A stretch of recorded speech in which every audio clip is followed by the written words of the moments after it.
बिस्मिल्लाहिर्रहमानिर्रहीम। बोलते कालम के साथ मैं आमिर रज़ा खान। और JF-17 थंडर संभल नहीं रहा है, पूरी दुनिया इसकी दीवानी है और दुबई एयर शो में भी इसके कमालात देखने के लायक हैं। एक तरफ जब मीम्स बन रहे हैं तो एक मीम देखकर मुझे बड़ी हंसी आई, और ये हंसी इसलिए आई कि पैम्पर पहना कर उड़ाया जा रहा था तेजाज को। और दूसरी खबर जो थी वो इससे भी बड़ी खुशखबरी है कि JF-17 थंडर को एक और ग्राहक मिल गया है। जी हाँ, JF-17 थंडर को एक और ख़रीदार मुल्क मिल गया है, जिसके बारे में कहा जा रहा है कि ये दोस्त मुल्क है जिसने JF-17 थंडर लेने के लिए MOU पर दस्तखत किए हैं। दुबई एयर शो लगता ही इसीलिए है कि वहाँ पर लोग अपने अपने जहाज़ लेकर आएँ और उन जहाज़ों को फिर जो है दुनिया के दूसरे ममालिक जो इस तरह की टेक्नोलॉजी नहीं रखते हैं, यानी एरोनॉटिकल टेक्नोलॉजी में वो अब तक फाइटर प्लेन्स या पैसेंजर प्लेन्स जिसको हम कहते हैं वो नहीं बनाते हैं, तो वहाँ पर वो ख़रीदारी करें। तमाम दुनिया में एयर शोज़ का इनकाद इसीलिए किया जाता है। पिछले दिनों फ्रांस में किया गया था, जहाँ लोग राफेल को छोड़कर जेट-10C के दीवाने नज़र आते थे। लेकिन यहाँ पर एक दिलचस्प सूरत हाल उस वक्त पैदा हुई जब तेजस जो है लीक हो गया, और उसके बाद उस पर जो मीम्स बन रहे हैं वो कुछ तो बताने लायक हैं। जिस तरह मैंने बताया कि वो पैम्पर पहना कर, उसकी तस्वीर में ज़रा लगाता हूँ, पैम्पर पहना कर जो है उसको तेजस को उड़ाया जा रहा है। लेकिन एक खुशखबरी ये आई कि JF-17 थंडर के हवाले से भी इस बात की तस्दीक हुई है कि उसको एक और ग्राहक मिल गया है। देखिए, JF-17 थंडर ब्लॉक 3 जो है 4.5 जनरेशन का जहाज़ है, जिसमें PL-15 इंटीग्रेटेड है, एसा रडार है और BVR मिसाइल्स की वजह से ये जाना जाता है। और कहा यह जा रहा है कि ये S-400 जो है इसी JF-17 थंडर ब्लॉक 3 की जो है कारस्तानी थी, जो कि भारत का तबाह बर्बाद हुआ, यानी वो तबाह हो गया और भारत को लेने के देने पड़ गए। फिर उसके अपने जहाज़ तबाह हुए, जिनका जो 7 जहाज़ गिरे थे उसका जो क्रेडिट है या उसका सेहरा जो है वो भी JF-17 थंडर ब्लॉक 3 और J-10C के साथ जाता है। इसको चाइनीज़ ने बड़ा सेलिब्रेट किया। उसकी वजह यह थी कि इससे पहले J-10C जो था उसको दुनिया में किसी जगह रेट नहीं किया जा रहा था। बहुत सारे ममालिक जो थे राफेल की तरफ जा रहे थे, जिनमें एक इंडोनेशिया भी शामिल था।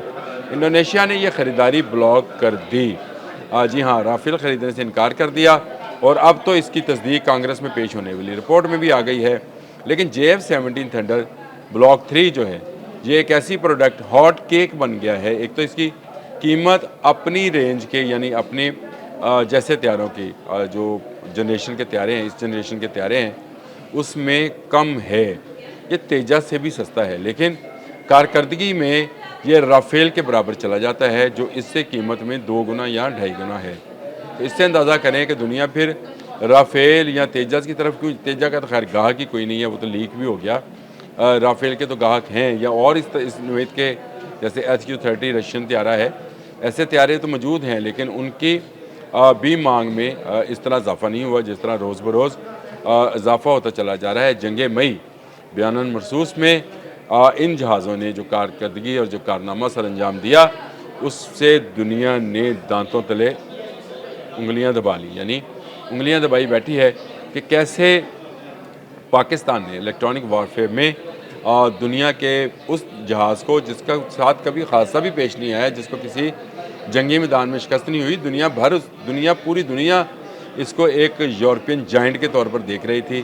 फ्रांस का त्यारा राफेल जो है वो मार गिराया गया और उसके बाद राफेल की अपनी कीमत भी गिर गई। लेकिन जिसकी कीमत बढ़ी वो है JF-17 थंडर। और इस वक्त भी ये आज़रबाईजान में परवाज़ भरा, यानी आज़रबाईजान तो ले भी चुका JF-17 थंडर। मुआहदा पुराना था, लेकिन उसके साथ साथ डेवलप होते गए और JF-17 थंडर ब्लॉक 3 जो है वो आज़रबाईजान ने हासिल कर लिया। इसके अलावा जो ममालिक हैं उनमें अर्जेंटाइन है, कहा जा रहा है कि नाइजेरिया भी इसमें शामिल है, फिर उसमें बांग्लादेश भी शामिल है जो इन जहाज़ों को लेना चाहता है। पाकिस्तान एयरफोर्स और पाकिस्तान एरोनॉटिकल इंजीनियरिंग का शाहकार JF-17 थंडर ब्लॉक 3 इस वक्त दुनिया के लिए हॉट केक बना हुआ है। इन ममालिक में से कौन सा मुल्क है जो इसको ले रहा है? क्या वो सऊदी अरब है, मुत्तहिदा अरब अमारात है, बांग्लादेश है और नाइजेरिया है? कौन सा? मिस्र है। मिस्र भी, इवन मिस्र और इराक भी इसके ख्वाहिशमंद थे।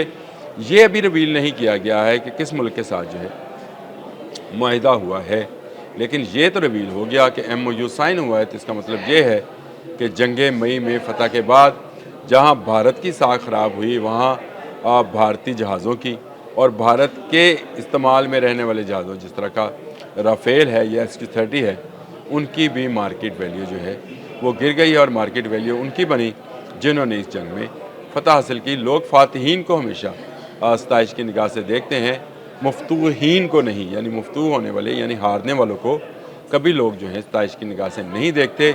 और यही कुछ हो रहा है दुबई एयर शो में, जहाँ पर आपको रश नज़र आएगा JF-17 थंडर ब्लॉक 3 में। एक तस्वीर जो है साथ शेयर करता हूँ जिसमें लोगों का इस कदर जम्मे गफ़ीर है JF-17 थंडर के इर्द गिर्द के जो देखने लायक है। लोग वहाँ पर इस जहाज़ के साथ सेल्फियाँ बनवाते रहे। देखें, इस्लामी दुनिया में बहुत कम ममालिक हैं जो दिफाई टेक्नोलॉजी में बहुत ज़्यादा का जो है काम कर रहे हैं। यानी एक दो ममालिक अगर कह लें तो मैं तो सिर्फ दो ही कहूँगा, एक तुर्की, एक पाकिस्तान। ये दो इस्लामी ममालिक हैं जो कि एरोनॉटिकल इंजीनियरिंग के अंदर कमाल कर रहे हैं।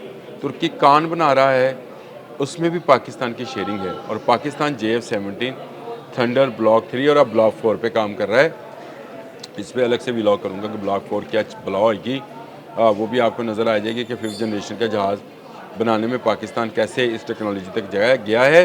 लेकिन JF-17 थंडर ब्लॉक 3 भी जो है ये कुछ कम नहीं है। स्टेल्थ टेक्नोलॉजी में हो, BVR हो, SR रडार्स हो, नाइट विजन्स हो, हेलमेट माउंटेड विजन हो या इंटीग्रेटेड टू इलेक्ट्रॉनिक वारफेयर जिसका मुजाहरा जो है हमने जंग मई में किया और हमारे शहीनों ने तबाह व बर्बाद करके रख दिया इंडियन एयरफोर्स को, जिसका इज़हार उसके वहाँ के रहने वाले चले करें, सताइश करें, वहाँ के रहने वाले भी लोग कर रहे हैं। वहाँ के तज्ज़ियाकार इस बात पर हैरान है कि पाकिस्तान की जो सक्सेस है, पाकिस्तान आर्मी की जो सक्सेस है, उसको दुनिया में अप्रिशिएट किया जा रहा है, तनकीद की जा रही है भारतीय वज़ीर-ए-आज़म पर, उनकी पॉलिसियों पर, भारतीय एयरफोर्स पर, भारतीय फ़ौज पर, सेना पर जो है तनकीद की जा रही है। और कहा जा रहा है कि दुनिया भर में अगर किसी मुल्क को एक फ़ौजी क़ुव्वत के नज़र से देखा जा रहा है तो वो पाकिस्तान है, क्योंकि पाकिस्तान ने अपने से 10 गुना बड़ी फ़ौज को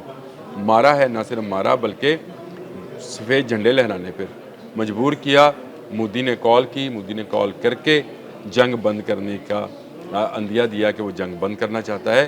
तो ये वो मामलात हैं जिसको लेकर इस वक्त भी जो दुबई एयर शो हुआ है उसने पाकिस्तान की साख में मज़ीद इजाफ़ा किया और भारतीय साख को मज़ीद नुकसान पहुँचाया है, क्योंकि वहाँ पर तेजा लीक हो गया और तेजे का लीक होना जो है वो भारतीयों के लिए बड़े नुकसान का बायस है। भारत पहले ही इस बात पर परेशान था कि दुनिया भर में तेजा का कोई गाहक नहीं था, लेकिन अब तो बिल्कुल अगर कोई था भी तो वो नहीं रहा। 2024 में भी राजस्थान के अंदर तेजा गिर चुका है और उसमें भी उसका इंजन ऑयल लीक हुआ था, जिसके बायस तेजा जो था वो सीज्ड, उसका इंजन सीज्ड हो गया।